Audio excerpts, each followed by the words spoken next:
저희가 배터리가 다 된 줄도 모르고 이제 이야기를 나누다가 끊겼는데요. 어쨌든 이제 공교육에서 운영하는 학습에 대한 시스템, 컨텐츠들, 사교육을 벤치마킹 해야 된다. 학생들의 필요한 니즈를 충족해야 된다. 여기까지 저희가 얘기를 했어요. 근데 이러한 노력들도 사실은 교육부에서도 이제 필요하다는 걸 인지하고 있는 것 같아요.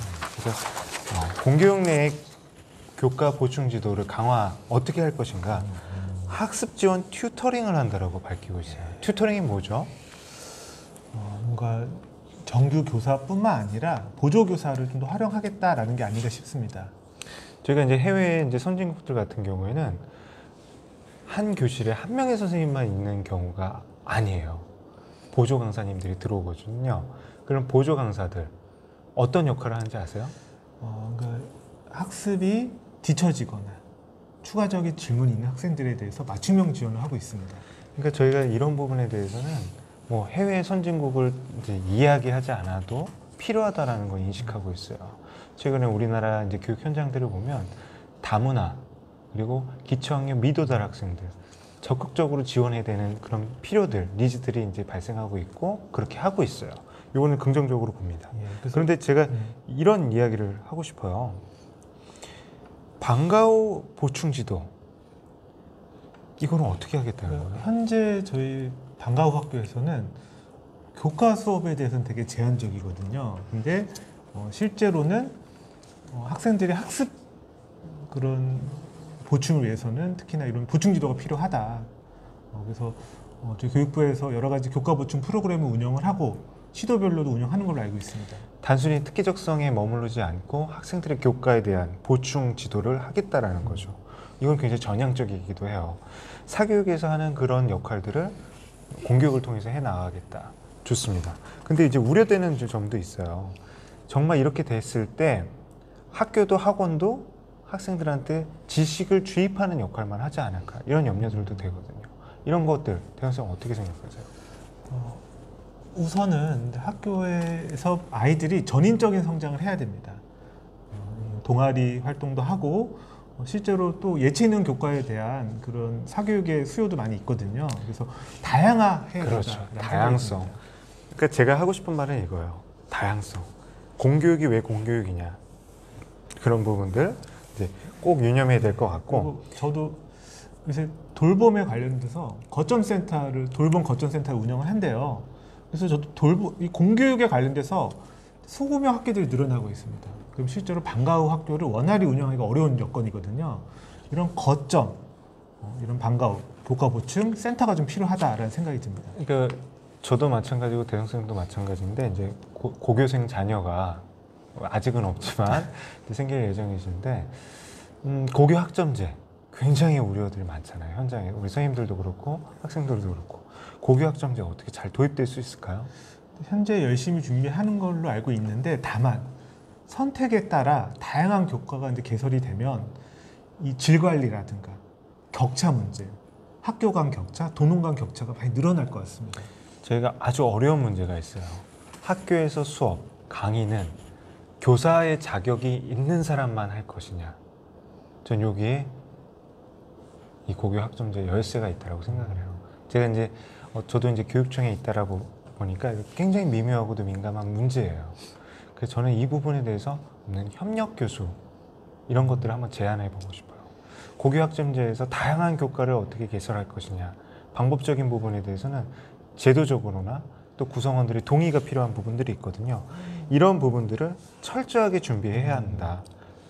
이러한 대안으로 협력 교수라는 거는 물론 교사 1인과 다른 외부 전문가가 매칭이 돼서 그런 방법도 있지만 대학과의 연계가 있을 수 있거든요. 저도 대학과의 연계도 필요하고 저는 근데 고교 학점제에서 아이들의 진로, 진학 교육이 제대로 이루어지려면 이 실습 체험이 필요하거든요. 그럼 다양한 진로 체험처와 그 아까 말씀하신 협력 교수가 이루어지면 좋겠다라는 생각이 듭니다. 그렇죠.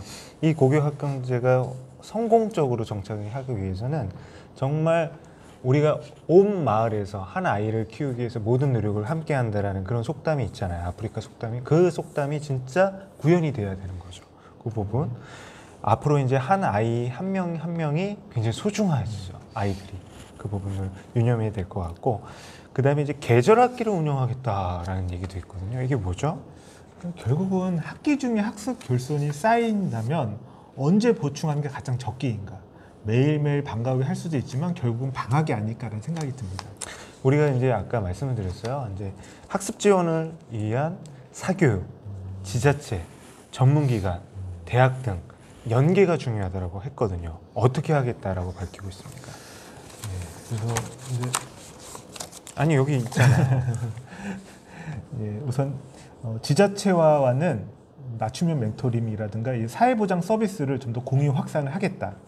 그리고 사회공헌으로는 이제 대기업이라든가 이런 장학재단과 멘토링 사업, 학생 지원 서비스를 활성화하겠다라고 합니다. 이제 사교육 경감을 하기 위한 대책들이 이제 교육부에서 고민을 하면서 그런 것들에 대한 이제 고민도 있었을 것 같아요. 혹시나 어떤 입시 중심의 이제 어떤 사교육 경감 대책이 나왔을 때 예체능과 같은 분야의 교육들이 소홀해지지 않을까라는 그런 걱정들이 있었던 것 같아요. 그래서 5번째 카테고리로 초등 돌봄, 채용 예술 등의 수요를 흡수하겠다라고 밝히고 있습니다. 이 내용에 대해서 좀 설명을 해주시죠. 늘봄학교 중심의 돌봄 사교육 경감을 하겠다라고 합니다. 현재 100개 교 내외로 이제 전국적으로 이렇게 운영이 되고 있는데 이런 늘봄학교를 좀 더 확대 추진하겠다라고 합니다. 그러니까 그 늘봄에 대한 얘기는 우리가 저번에 이야기를 나눴지만 사실은 앞으로 우리가 지속 가능한 발전을 하기 위해서는 돌봄의 역할을 지자체와 학교, 정부 당국이 함께 힘을 모아야 된다는 거. 그런 문제의식, 그리고 그 추진에 있어서 특정한 교육 주체들이 부담이 가중돼서는 안 되겠다.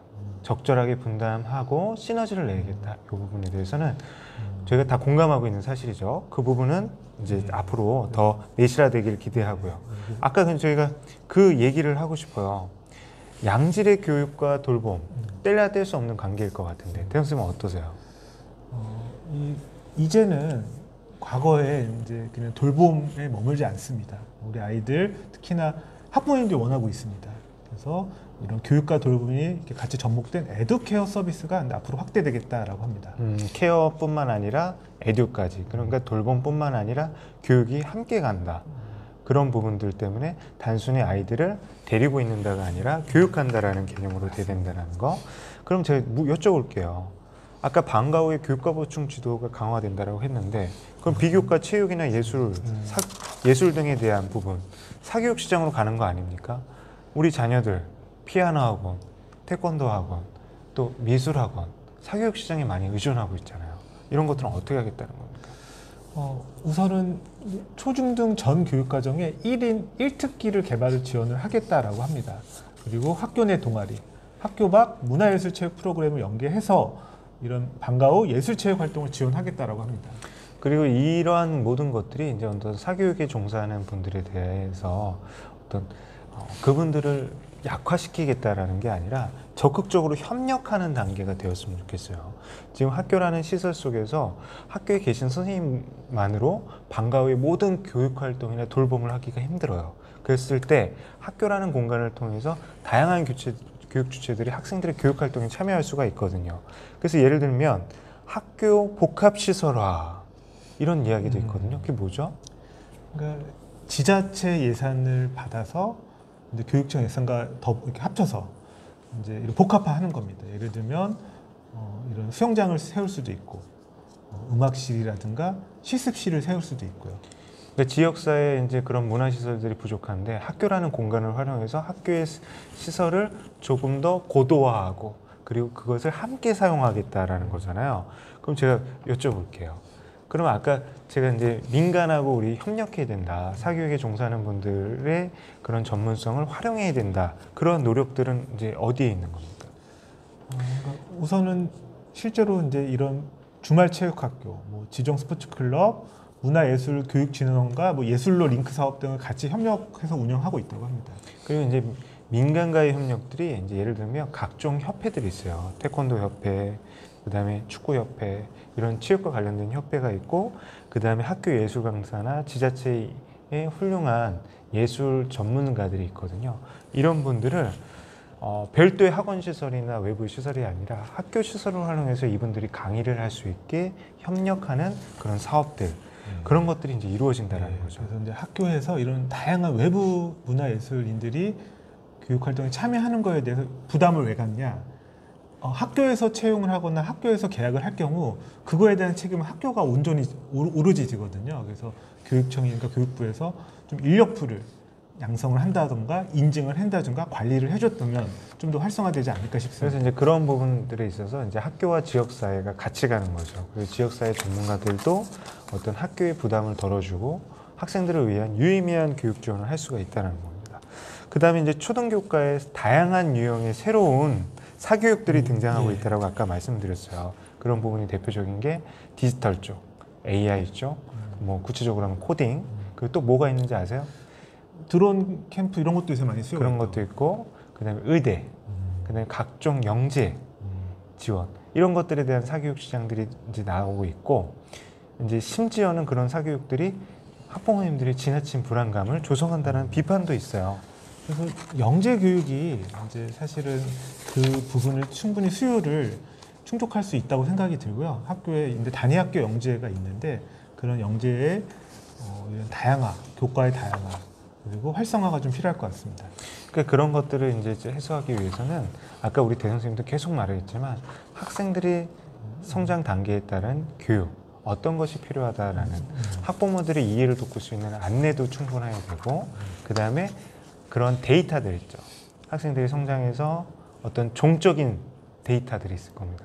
그런 것들을 축적하고 그리고 공공 데이터 성격으로 이제 개방을 해줘야 돼요. 그래서 학생들이 학부모님들이 막연한 불안감을 갖기보다는 이러한 진로 교육을 하면 되겠구나라는 방향성을 제시해 주는 것도 필요하다는 학부모 거죠. 입장에서 학부모가 얻을 수 있는 정보 창구가 너무 흩어져 있는 것 같아요. 뭐 나이스부터 학교에서 쓰는 각종 뭐 홈페이지, 학교 공식 홈페이지, 또 담임선생님이 쓰시는 뭐 개인적인 어떤 여러 가지 사이트들이 있는데 이런 것들을 좀 통합해서 우리 가정통신부터 시작해서 연로 진학 진보, 진로 진학이라든가 학습 관련 데이터들을 포탈로 좀 통해서 좀 얻었으면 좋겠습니다. 근데 그게 참 쉽지 않아요. 개인정보 보호의 측면도 있고, 그리고 그러한 포탈, 이제 공교육에서 주도하는 어떤 그런 포털들이 사실은 실패한 사례들이 많거든요. 저는 이제 그거죠. 너무 많은 종합 선물 세트보단 정말 우리가 원하는 단 한 가지 킬러 선물, 그게 필요하다는 생각을 해보고요.